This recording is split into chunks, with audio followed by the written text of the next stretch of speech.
I think everyone looks forward to this utopian time where whatever motivates them, drives them, freaks them out right now can be set aside, the work is done, and you can just sort of like watch the sunset over the pond. And the problem is this utopian vision of the future that we have is probably a carrot that's on a stick that we'll just never reach. And we keep working hard to improve our society and our life and ourselves and our families and our relationships, hoping that one day we'll achieve this ultimate peace that will never come.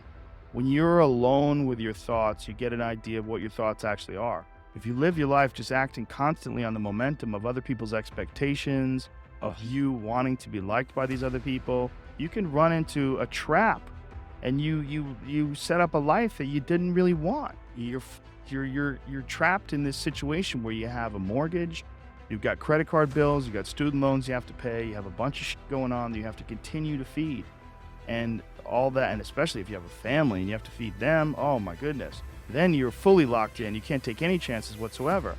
And oftentimes people make the mistake of getting stuck, and it is just a tactical mistake, just like it would be a mistake if you got stuck on a video game, just like it would be a mistake if you followed a map incorrectly and you got stuck in the woods.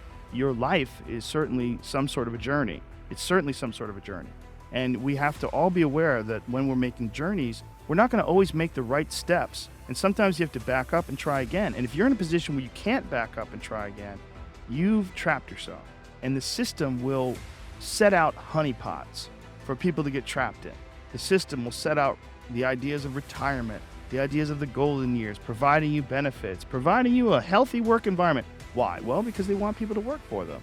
They don't want people to realize their own dreams and escape. And that's a pain in the ass. So you got to hire more people and train them. And they want to set it up so that you stick around. Stick around in some sort of an unsatisfying world. It's up to you to see that video game problem, to see that issue as it comes up on the map. And no, I think this is a right turn.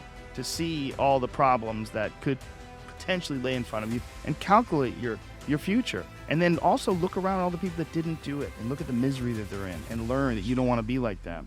And then look at the people that have kind of taken chances and navigated their way. What did they do differently than you? What objectivity do they have that maybe you lack? What insight into their own mistakes are they willing to delve into that you're not, that you step back and go, I just don't want to look at myself that closely. But the person who's able to look at themselves the closest is going to get the more rational results. I completely agree with you, and we're going to get attacked for this by people who are unhappy with their choices in life. And that's a fact. There's a bunch of people that will say, yeah, well, I have a family, so, it's a great idea for you to just go out there and go crazy. I have people to support. You need to listen. Stop saying that. Stop saying any of those things. Every single person who has ever done anything worthwhile or exceptional or difficult or extraordinary, anyone, whether it's great artists or authors or mathematicians or whatever it is, everyone encounters difficulties. There is no easy road. It does not exist. It is impossible. Everyone has issues. If you have time to pursue a hobby, if you have time to do anything in your life, you can better yourself. And here's one way you never better yourself. When you come up with excuses for why other people are successful and you're not. That shit is fucking dangerous. When you give yourself an escape, yeah, well, that's easy for you to say, you did this, you did it. Trust me, everybody has a hard road. We all go through hard times. We all go through depression. We all go through doubt and then moments in your life where it's really fucking difficult and you're trying to figure out what your path is going to be. It's hard as but that is what makes you a person. And those difficult moments are what build your character. You're making $15 an hour and you have children to feed. You have a dream. You have a risk. You have a thing to do and you're scared. And a lot of people would advise you to not take any risks in that situation. And that might be good advice because everybody's got a unique situation. Everybody's situation is totally, completely unique. And it's hard always. But my advice is always, you have to think of your life in terms of, first of all, it's a temporary situation. You have a finite amount of time, and it can be a good time or it can suck. And if it sucks, you have to fight to change it as if your life depends on it, because it really does. It really does. The quality of your life depends on it. The quality of the experience depends on it. And you've got yourself into a bad situation. Like if you went down the wrong road, okay, if you have a destination to go to and you're supposed to go left, but you fuck up and you go right, and you go right for like a couple of miles and you realize like, oh my God, I went right. What do? Do you keep going right? Do you stop, get out of the car and cry? No, you realize like, oh my God, it's going to take me hours and hours and hours to go back and turn around and turn back. Yeah, that's what you got to do. You got to get better the same way you got sick. You've been living your life, and if you've been living your life with a bad diet or with a bad mindset, or you've been living like blaming other people for your failures, you've got to recognize that those things are not serving you well, and you have to back up and you have to go left. You have to go the right way. You have to figure out a way to get on the right path. And for a lot of people, that kind of change and that kind of alteration of these comfort patterns that people fall into is extremely difficult to do. But you've got to do it. You've got to do it. It's the only way to do it. Wondering why other people's success or wondering why other people are successful is the refuge of losers. It's a loser mentality. It's a loser occupation. It's a loser practice because you're wondering why other people are successful. Like, who gives a you can say you think it sucks, but to spend time wondering why someone is successful and hating on someone for being successful, it doesn't do any good. It's like, what is that old expression that jealousy is, it's a poison that does the opposite of its intended? Oh, right. It doesn't affect the other person at all, but it poisons yourself. It wastes your energy and time. And everybody's different. Everybody's similar, but everybody's different. And your attitude has a giant effect, not just on your life, but on other people's lives around you. That's the other thing about it. Those I can't catch a break guys, get them the fuck away from me. I can't be around those guys. I don't want to hear that. I don't want to hear that. I don't buy it. Because everybody has bad breaks. Yeah. I've had a ton of bad breaks. But you know what I did? I stayed up and I thought through it. And I figured out what the fuck I did wrong. And then I went back. It's like I've fucked up everything I've ever done 100 times. There's no other way to do it. And I've had a bunch of shitty breaks. Everybody has. But you got to realize when you have those shitty breaks what that is. It's an opportunity for you to reassess, reboot, get better, figure out another way, find another way through. It's just little challenges. And the people that look at those challenges and go, why do I always have these challenges? They're cancer. Those people are dangerous to be around. They will rob you of your enthusiasm. They don't give you any fuel. They're the opposite of fuel. Like the fuel people, people that are kicking ass, the people that are out there just fucking hustling, always getting things done. You go and get after it. You don't make any excuses. And those kind of guys are fuel. But those I can't catch a break guys, they're the opposite of fuel. They're just pissing on your fire. They're no fun. The people that surround them are all idiots because only idiots want to be around I can't catch a break guys. Yeah. Only the dummies stick around. After a while, even if they're your good friend, you got to be like, bro, you got to fucking stop. You got to stop with all this I can't catch a break bullshit. All the time you're complaining, you could be instead hustling. You could be instead chasing your dream. You could be instead figuring out what you're doing wrong, trying to improve certain aspects of your life, getting your shit together, reading a book, meditating, something. But this I can't catch a break shit is not helping anybody, and it pushes everybody away from you. But some people, they get caught in that pattern, and it might be their parents, it might be how they were raised. Somebody might have told them they were useless real early on, it's stuck, and they never feel like they get enough reassurance. They never feel like they get enough motivation, and they feel like other people get more. They look at all these other people, how come he gets that? How come she gets this? How come he's got that going on? And that's bad for you too. That shit no good for you. There's no one human being where everyone's going to listen.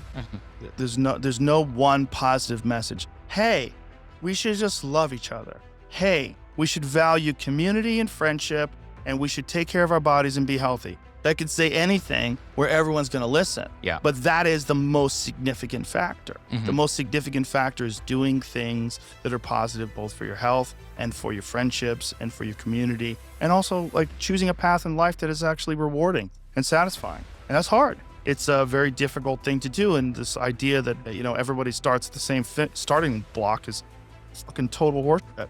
And that is something that people who are doing well like to stick in the face of people that were dealt a really bad hand of cards. The problem with human psychology is that we do tend to concentrate on negative things. It's not healthy for anybody. And the more time you can concentrate on yourself and people you care about, and friendships and love and community and your actual interests, real interests. You should have hobbies, you have things you're curious about, The more you take care of your own bullshit, the less you're going to worry about other people's bullshit.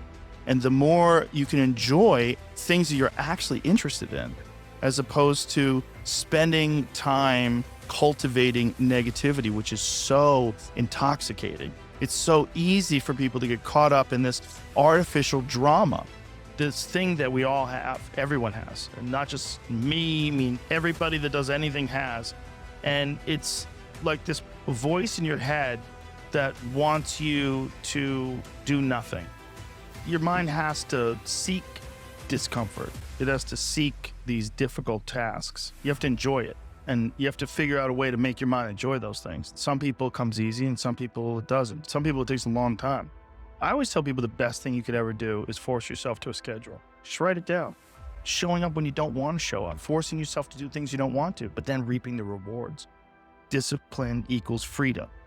And it's true because he's able to force himself to do that every single time. There's no excuses. There's no breaks. There's no days off. It doesn't happen. So because of that, you're not scared. You know that you can keep doing it. You know that you can continue to perform. There's a lot of people that are scared of their ability to do something that's difficult. They're scared of whether or not you see someone who's doing something that's really tough to do and you go, man, I don't know if I could do that. I don't know if I could force myself to be disciplined. I don't know if I could force myself to take that kind of action. Well, if you do force yourself to take that kind of action, you don't have that question anymore. That question, I don't know if I can do it. Well, you're doing it. Most people, their associations are to avoid anything that's uncomfortable. But it's so illogical because when you look at comfort and you look at success and progress and the feelings of accomplishment and of getting past certain hurdles in terms of how you feel about life, a lot of those are connected to discomfort. Discomfort is your friend. It really is. Discomfort, not being happy and content with certain situations in life or certain feelings in life, they're massive motivators and they're amazing at facilitating change. Instinct is to avoid those and just sit on the couch and watch some reality show about dudes who make moonshine. Well, when I was 21 and I was first starting to do comedy, that's when I was really devouring as much of it as possible because I was trying to figure out how to not be so lazy, how to be motivated, how to get done, how to find the correct path and think about things correctly. I would follow all this personal power, you have workshops that you would do, little notebooks and fill out things to talk about and things to concentrate on. If you did do it, it would help you. But really what it's all about is just getting together and moving. Just go do something. Just doing it. Just doing it makes you do more. Do more hard makes you do more hard. Yeah. Understand that you want it bad, so you're willing to put in the work and do things you don't want to do.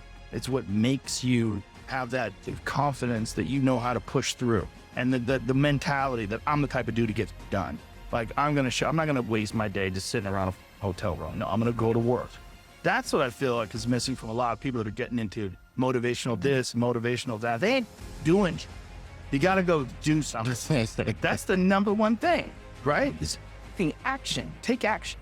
Well, I think the one thing that discipline definitely does help you with is it helps you get things done. And when you get things done, when you actually do things, you have more success. If you have more success, sometimes a big part of success is just not being lazy and just doing it. Yeah. That's 90% of it is just showing up. Get there and start working. You're not gonna feel perfect every day. If I only worked out when I felt good, I'd be at fest. Because there's a lot of days I don't want to do it. It's pretty much the same with everybody that actually gets good at something. There's got to be those days you push through it, and they're probably going to be more numerous than the days you don't. And so the benefit of discipline in my eyes has always been that through discipline I get things done. I always say that I'm the most lazy, disciplined person I know. Because I don't want to do it. Yeah. But I always do. And that you have to sit down, you have to overcome resistance, and that the pro goes to work. It doesn't matter if you're sick, it doesn't matter if you have kids, it doesn't matter what, you're a pro and you go to work. And that just, it puts it in your head that this is what I do. This is what, and you have pride in that. And you're doing the work. Yeah. And out of that work gems blossom. Little things, but you might have a day where you just write nothing but dog. So what? Show up again tomorrow. And tomorrow out of that dog, a flower will emerge. You never know. And that's the only way to really develop your potential 100% in anything. One of the worst decisions a man can make, I can only speak for men, obviously, is to be comfortable. I don't think you should try to be comfortable. I think what you should try to do is try to earn comfort. And if you can get a day off where you've worked hard and you've accomplished goals, that day off will be so sweet.